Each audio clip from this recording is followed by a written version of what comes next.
This is my son. This is my son today. This is my heart and my soul today. 2 deaths and a trail of questions. Grieving families now demanding change after going to the same dentist. Nobody's child should go through. Nobody should go through this. There's a car that's crashed. Oh my God. A teenager's death and a mother's mission. How a deadly cheating scheme is raising serious safety concerns on Florida roads. Every mama deserves to keep her baby. I think we need to call 911. A veteran's death, a shocking discovery, and now the man's family demanding justice. He was gasping for air, and you can hear the pulse ox machine alarming and going off. And then after that, you don't hear it go off anymore. Hands up! Slowly open the driver door! A First Coast News investigation taking you inside a child predator sting operation. And tonight, the lessons learned by unveiling how offenders manipulate, groom, and target children. This is not a game. You need to understand that. I will say without a shadow of a doubt, my child was not abused.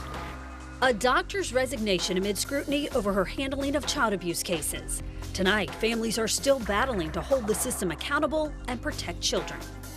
She took a breastfeeding mom away from her newborn babies. Tonight, how technology is helping stop wrong-way drivers on Florida interstates before they cause deadly crashes. There really wasn't a human being anymore. Finding hope and purpose. How one veteran who battled nightmares has now found life again. If you had not gotten Bobby, then what? I would not be here. I would for sure be dead. This is Dateline Jacksonville. Hello, and thank you for joining us for Dateline Jacksonville. I'm Heather Crawford. We begin with a First Coast News investigation into a nearly $40,000 dental procedure in Ponte Vedra, a procedure that was supposed to deliver a new smile. But something went terribly wrong during the implant dentistry procedure. And now a 44-year-old father is dead. And our investigation found this is not the first patient to die after being treated by this dentist.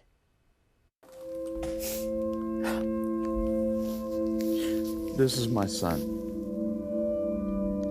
This is my son today. This is my heart and my soul today.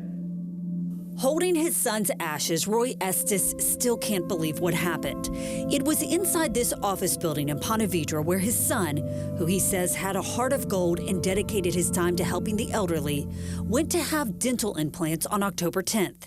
They advertised an all-in-one. So he was going to have 23 teeth pulled and 10 implants, and then 2 full arches of teeth on top of the implants. Amy Rowell says her fiance, Roy Estes III, who was in pain from an infection, chose a dentist listed online simply as Dr. Franco with Florida Dental Implant Studio. Dr. Franco had good reviews on his website, and they were Google reviews, and he had like a 4.8 star, and there were 64 reviews on there, and all of them were amazing. He was very overly caring, acted like he wanted to help him and get him out of pain as quick as possible. Roy's treatment plan included a full mouth dental implant restoration done in 1 day. All the other places that we had talked to said that, it could be a couple weeks because they would need to fight the infection a little bit before they would do surgery. And also because he dipped and said that he needed to stop the nicotine for 5 to 7 days before surgery. This one didn't. They said that he was like, that was fine. And the same with the infection. He's like, no, the sooner we get the teeth out, the sooner you'll feel better and you'll have a new smile. And how much was he going to charge for the surgery? Was it a lot less than the others? He price matched to be the less of the 3. And how much was that? $38,494. Amy drove her fiance to the appointment, but when she got to the office, she said something didn't feel right. What were the red flags when you took him to the Ponte Vedra office? Looking around at the half-finished office was my first red flag, like walking in there and no chairs in their waiting room. The receptionist desk didn't have a countertop, I don't believe. She snapped this picture of Roy at the dental office before she headed to work. I'm kind of like looking around and questioning everything, but at that point, he's already getting doped up in the chair, and it's like my intuition was saying, okay, just put him over my shoulder and carry him out of there or something, you know, but I'm okay, well, he's a professional, and I even asked him, like, are you sure that you can handle, like, he's got sleep apnea, you're equipped for all this, and he just kept saying, yes, everything's gonna be fine, he's in good hands, he's gonna have a great smile, his infection's gonna be gone. Hours later, just after 12:30 in the afternoon, according to this report, a call came in to St. Johns County Fire Rescue. Hey, Fire Rescue. Hey, I got a call at 814 A1A North. Okay, caller. Hello? It's going to be Suite 102. Suite 102, thank you. Yeah. Hello, caller? Yeah. Okay, what's going on? Yeah, send the ambulance, Listen, they're on the way, okay? And your address is 814 A1A North? Yes. Okay, but listen, they're on the way. Suite 102, okay, but they're on the way for helping, okay? 1 o'clock is when Dr. Franco called me and said that Roy stopped breathing. He said that he pulled all his bottom teeth and got partial done with the top, and Roy started coming to some. So at that point is when he started to say something, and I was like, well, what was he saying? He's like, well, I couldn't really make it out, and like gurgling or something, and then he just took a couple breaths and stopped breathing. My grandson calls me and says, Grandpa, are you sitting down? And he goes, Dad's dead.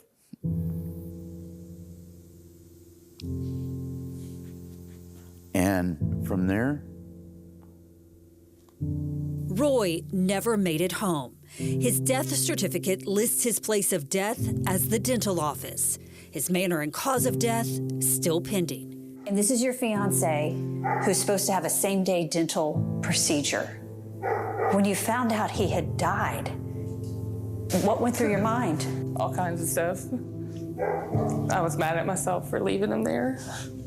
I was mad for not questioning more.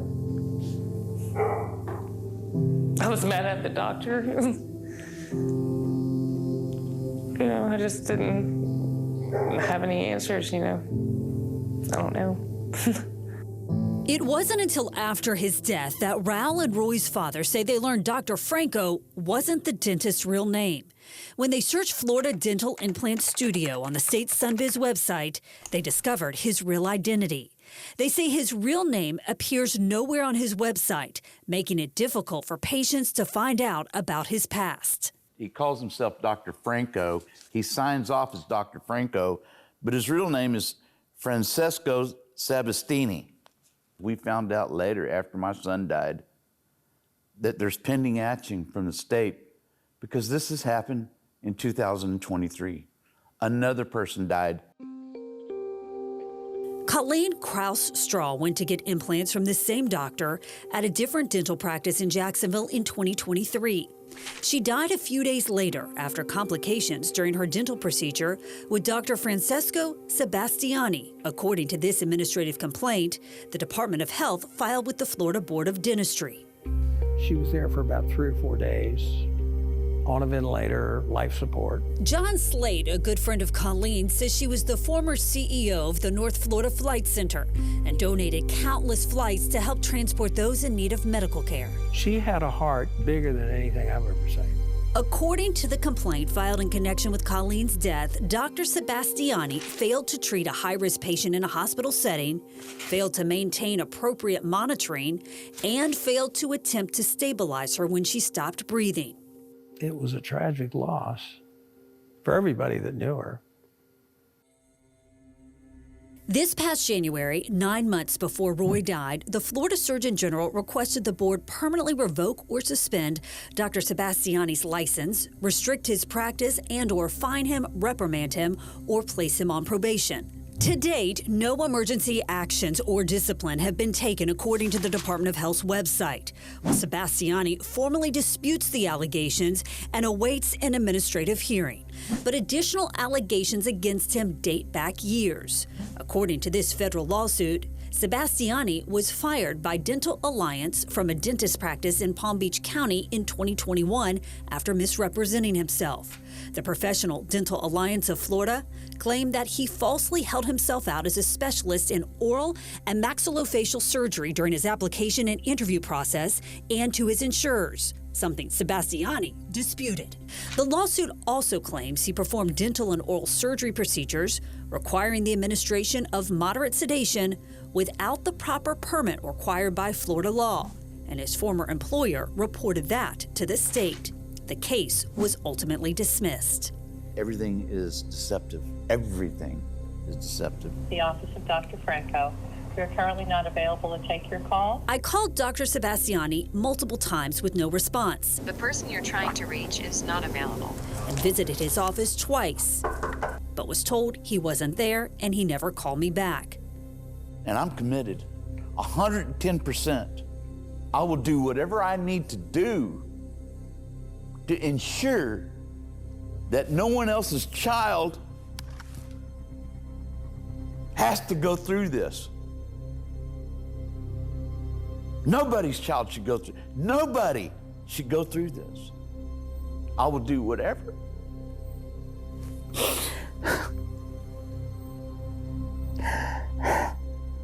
That's all I can do, Heather.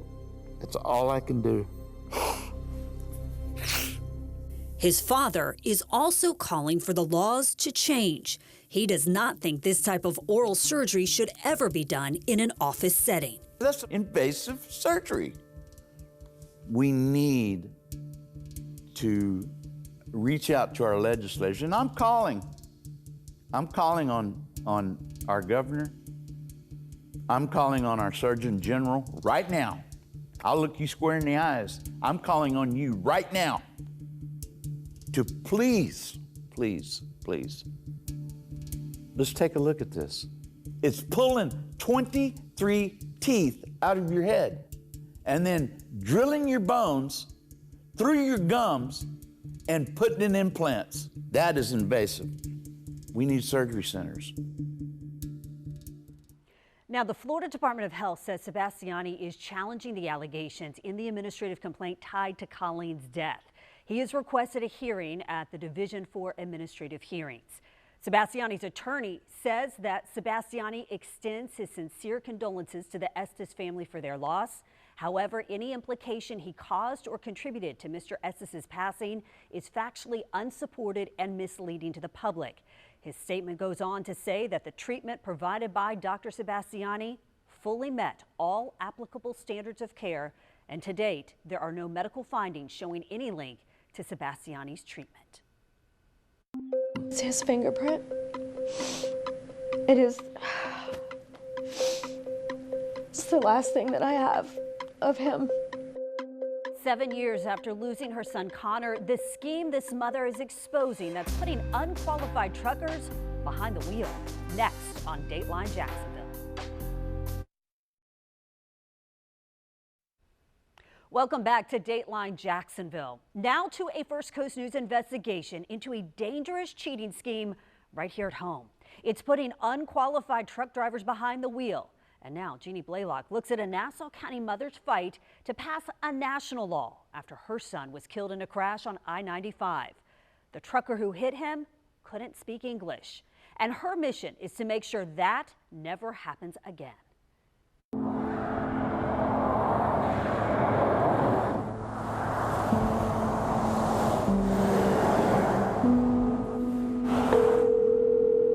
There's a car that's crashed. Oh my God. 911 calls from 2017. I-95 near Yulee, a 26-car pileup, and inside this car, Connor Design, a new graduate of Creekside High. No mother should be forced to lose their babies. His mom back then showing me her necklace. Do you find yourself touching that a lot like that? It's from the funeral home. It's his fingerprint. It is. It's the last thing that I have of him. And now, 7 years later, she's still wearing it. And I said I wasn't gonna cry. Now she has something new to say along with her attorney, Curry Pagic. Commercial truck drivers who can't read and speak English, take them off the road because they're killer drivers.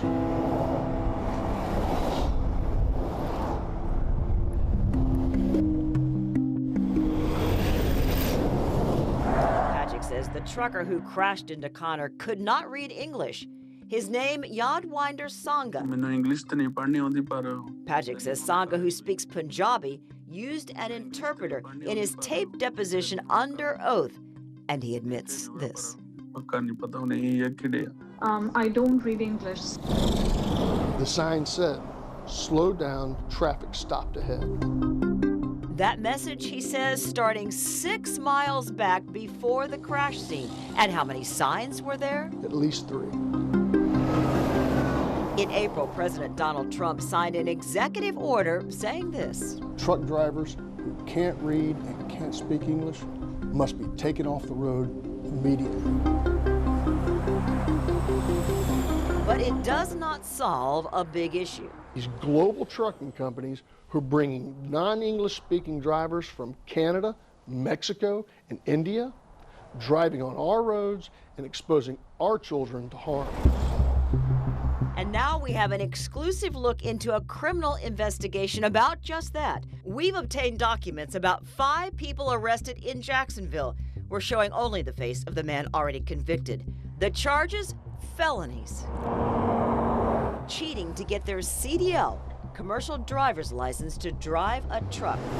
Do the men arrested speak English? On the arrest reports, take a look. All requested interpreters.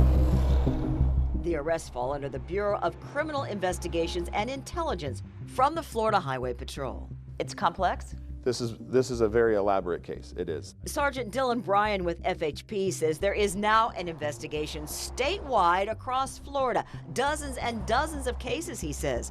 And the cheating scheme centered in Jacksonville. Put your phone down. All right. Stand up for me. You're watching now a body camera from the Jacksonville Sheriff's Office of an arrest made inside the DMV on Roosevelt.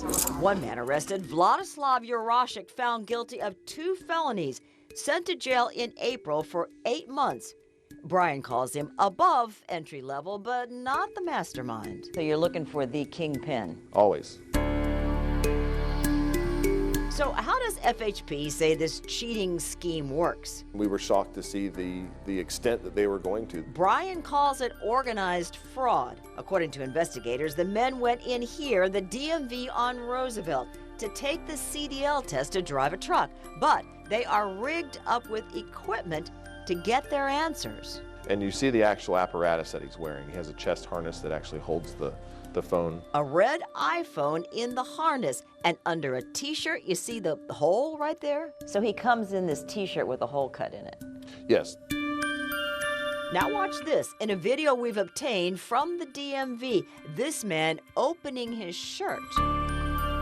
Brian says it's kind of like FaceTime. The men sit in front of a computer and wiggle around. Their body language is abnormal. Until somebody outside in a parking lot can read the test questions on the screen in English and then tell them through this earpiece in their language. Employees at the DMV got suspicious. Most people don't start to disrobe when they take a DL test. They're unbuttoning their shirts. They are, indeed. So the 5 men arrested so far, that's just the tip of the iceberg?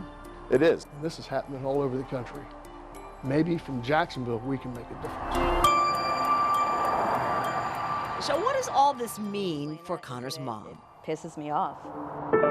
She says the executive order is not enough. Another president could wipe it away, rescind it. So she's pushing for Connor's law. Make it stick with a federal law and give officers the power to take away the keys for drivers who cannot understand English. These big trucks kill people. They are killers when they get in crashes. You and I in our Hyundai get killed. They walk away. Connor's case went to court. The settlement, a lot, $1 billion. However, I don't give a damn about the money. Because this thought, no mother should be forced to lose their babies, still haunts her. Every mama deserves to keep her baby. And Connor's Law is now sitting in Congress with 17 sponsors, including Florida Representative John Rutherford. It's gained support from several organizations, including the American Trucking Association. Right now, Florida is strictly enforcing English language proficiency for truck drivers at weigh station inspections, requiring them to speak, read signs, and complete logs in English. He was gasping for air, and you can hear the pulse ox machine alarming and going off. A veteran dies under home care, and investigators say the man hired as a nurse wasn't actually a nurse. Their story next on Dateline Jacksonville.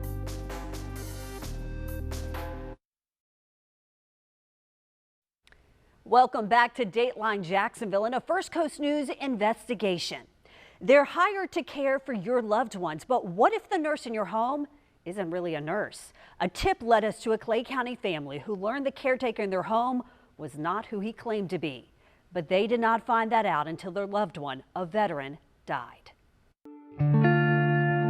Retired U.S. Marine Sergeant Kinsworth Moody was a fighter. He always say Marines don't die. He survived a kidney transplant and 2 heart attacks, but a brain injury took away his ability to talk. And he was coming along. So some doctors say he was a miracle. Sandra Moody, a registered nurse, says her husband needed around-the-clock care at their Clay County home. He had tube feeding, trach care, he had G-tube care. She says she found Bright Star Care through the VA. And did they know how to take care of him? No, I had to teach them how to do it. If I wasn't a nurse, he couldn't stay here because there was no way because of the amount of care that he needed. October 13th of last year, she was asleep in another room when her daughter, Kendra Moody, woke up to loud music coming from her father's room. And I looked at the camera in his room before I came down here, and I saw the nurse. He was looking at his pulse ox machine, just with a confused look on his face. I got you, Mr. Moody. Oh. But I went up to the bed and I touched my dad, and he was freezing cold. A home camera in his room captured what happened. I didn't need to call 911. She says surveillance video she later reviewed showed her father started having trouble breathing and became unresponsive 2 hours earlier. He was gasping for air, and you can hear the pulse ox machine alarming and going off. And then after that, you don't hear it go off anymore, and you don't see his chest rise or fall. And he just was unresponsive. Did he ever call 911? No, he never did. He just completely didn't do anything. By the time paramedics arrived, it was too late. Right away, we start digging. They discovered the man who had been hired to care for their loved one and had been in their home multiple times, 15 times, wasn't who he claimed to be. Something came over me that he was not a nurse. When she looked him up on Facebook, her concerns were confirmed. His name showed up with another person's face. It was actually quite shocking. Records show the nurse impersonator was using the name Derez Wiggum and had 2 active patients.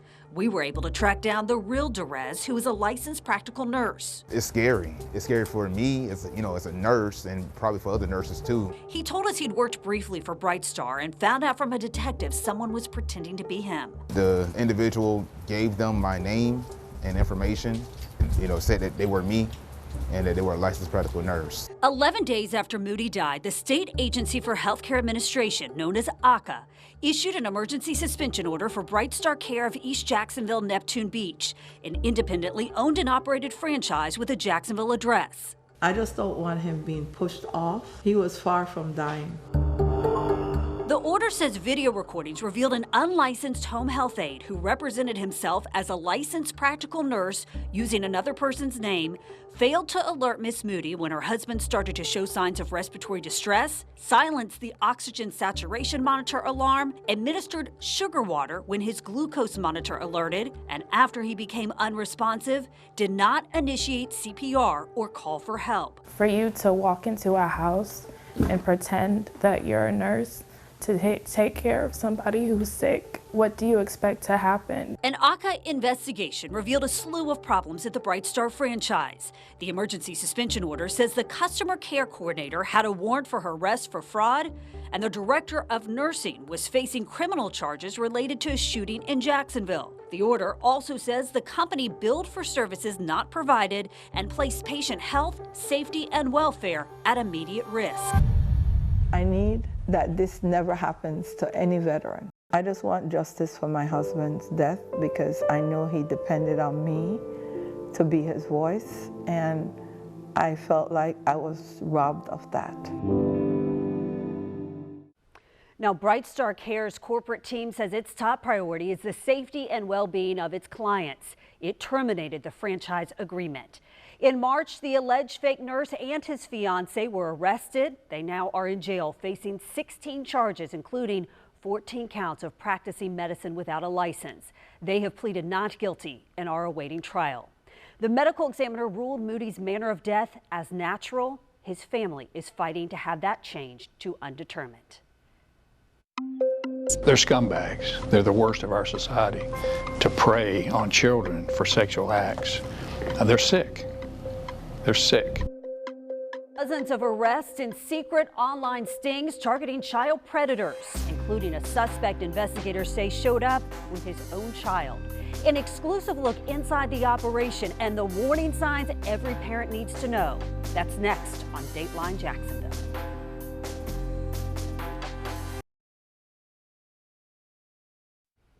Welcome back to Dateline Jacksonville. Next up, an exclusive look inside a child predator sex operation right here at home. It led to dozens of arrests, but it's not about who was arrested, but the method. Now we have an inside look at how investigators say predators are finding and grooming children online right here in our area. For the first time, the sheriff allowing cameras inside the operation, and Jeannie Blaylock shows you the warning signs every parent needs to know.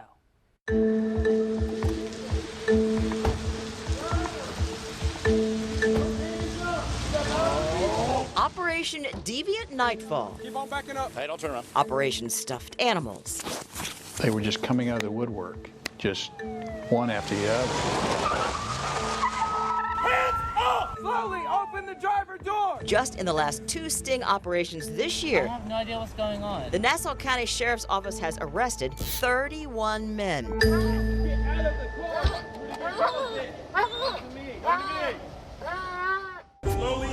One is Willie Wright. My son is in here. According to Detective Josh Carter, Wright is a preacher who showed up with his son. What's going on? The child admitted that the father gave him medication, presumably to be asleep while he has sex with this child here in our community. Wow, this is embarrassing. Another Christopher James Esparza. According to the arrest warrant, he thought he was meeting a 14-year-old for sex. Esparza asked the child on the Grindr app if he wanted to be a bottom, a slang sexual term. And the arrest warrant says he was found with meth, marijuana, and condoms. They're scumbags. They're the worst of our society. To prey on children for sexual acts. They're sick. They're sick. This is not a game. You need to understand that. In just hours, these undercover detectives start their arrest. It doesn't take long. And what does that say?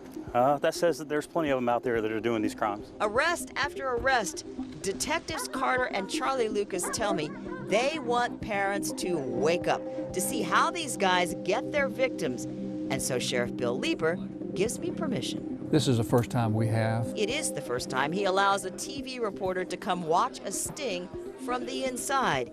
We can't show you all the complexities of the sting operation, but I watched law enforcement chatting online, posing as young girls or boys. And so I'm asking these undercover detectives, how do these conversations get started? Well, for example, this gets posted. And then the sexual deviant, the predator, says, "Oh, I'm sorry you've had a bad day," and the conversation goes from there. The words sound innocent, but some of these guys use tricks. You're watching the arrest of Charles McPhail in 2022 in Nassau County, charged with 2 felonies, traveling to meet a minor and lewd solicitation of a child by computer. McPhail still on supervised probation. Some people would say, I can't believe he's sitting down here talking about this. Yeah. Like why? Just to show that people do change. In the arrest report, the girl told him she was 14. Actually, she was an adult undercover. And it says McPhail told her he would use a condom. His arrest outside this house, McPhail thought he was meeting up with a young girl. Instead, it was police. I hear parents say, well, I've warned my kids, they know. What would you tell them? Oh, man. He says, be blunt. Yeah, you may have a conversation once or twice. But he says that's not enough. You need to talk more with your children. Do your kids know the code words? McPhail says he never used the word sex. That tips off police, he says. Instead, he'd say a visit or a meeting. I guess just like hang out. I'll come see you, I want to visit you. So if you're seeing these kind of words, then yes, then it's not innocent. And pay attention to this. He used some psychology. You're really covertly conditioning them to lower their guard. He gives them a choice, as if they have control. Hey, if you don't want to do this, you don't have to do this. And that was something that I said. You could say that's pretty tricky. That's pretty manipulative. Oh, absolutely. And at the sting operation, law enforcement tells me they see these exact tricks. Jamie Davis is an intelligence analyst with Internet Crimes Against Children. These guys are targeting what kids want. They want to feel validated. They want to feel important. They want some extra cash.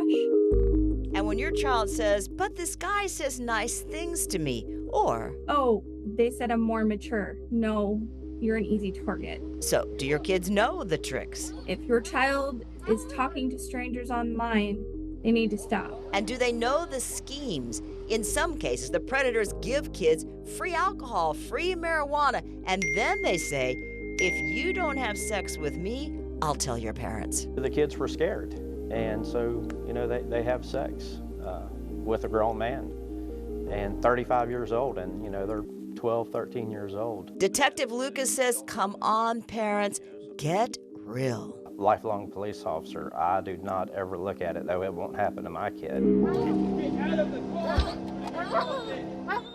And detectives urge parents to regularly check your kids' phones, talk openly about online conversations, and watch for coded language predators use to lure victims. They add you should tell your children that they're not in trouble and that they can come to you with anything, and that you're there to help no matter what they've done or what they're facing. And they can't just keep handing her a medical license without acknowledging what happened in the previous position. She took milestones from me that I will never get back.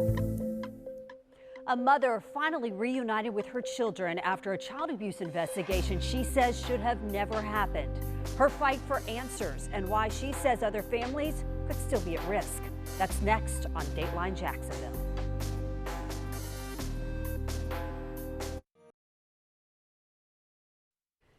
Now on Dateline Jacksonville, a new chapter in a case that tore families apart and raised serious questions. Dr. Barbara Knox, the child abuse pediatrician scrutinized in our investigation, formally resigned from the University of Florida this summer. She's now licensed to practice in California. The mother whose case first brought Dr. Knox to our attention is speaking out after regaining custody of her 3 young children.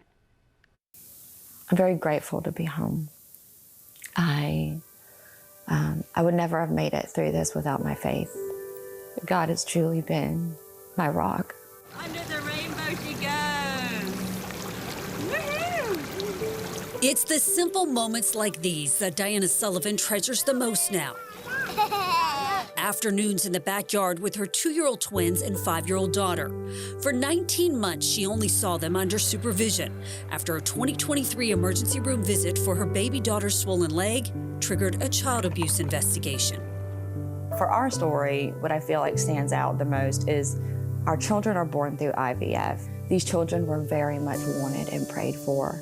Doctors, including Barbara Knox, then head of the First Coast Child Protection Team, concluded her baby's fractures were from abuse. What role do you believe Dr. Knox played in you having your 3 children removed from your custody?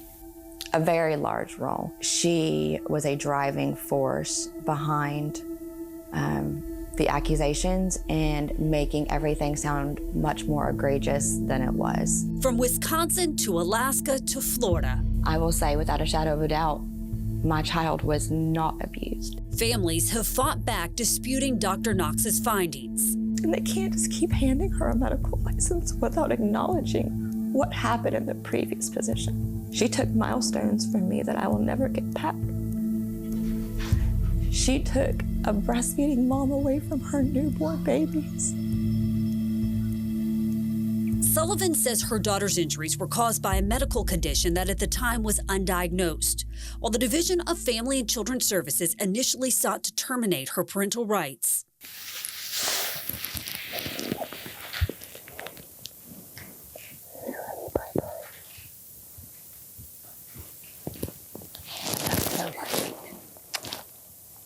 This is the first time she's probably heard me talk about the bad times. You glad to have your mama back with you all the time? A judge eventually allowed her and her husband to regain custody, citing the best interest of the children. This will be a trauma for my entire family that time and God can only probably heal. Her pain is part of a larger pattern critics say demands accountability. Dr. Knox's resignation comes 7 months after 9 members of the child protection team called for her removal, citing a toxic work environment and concerns over her handling of abuse cases. Sullivan remembers exactly when she learned Knox had signed a separation agreement with the University of Florida. It was a mixture of happy tears at first. I was just a relief that other families aren't going to have to encounter that. And then the what ifs. What if she would have resigned before? Why did we have to encounter her? She now hopes Florida's medical board will fully investigate Knox before she treats families elsewhere. These children are being removed from loving homes and innocent families going through the worst trauma of their lives. And to think about families that don't have the financial means to fight for their kids and just have to give up. It has to stop somewhere. She refuses to step back, determined to hold the system accountable. I will always fight for answers. There is no way I will be able to know this world exists now and know that other families could be going through this. If I could do anything to advocate and make a change, I will be doing it. We have reached out to Dr. Barbara Knox multiple times, but have yet to get a response. The California Medical Board's website shows Knox was issued a medical license there in November, and the address listed as a tribal health clinic in Fort Jones. Terrifying wrong-way crashes caught on camera, some deadly. An inside look at the high-tech system watching Florida highways in real time and what those flashing alerts really mean when they light up during your drive. Next, when Dateline Jacksonville returns. We have new details about a heavy police presence in Jacksonville Beach. Driver fired gunshots along the interstate today, prompting a police chase. Stream extended coverage on First Coast News Plus.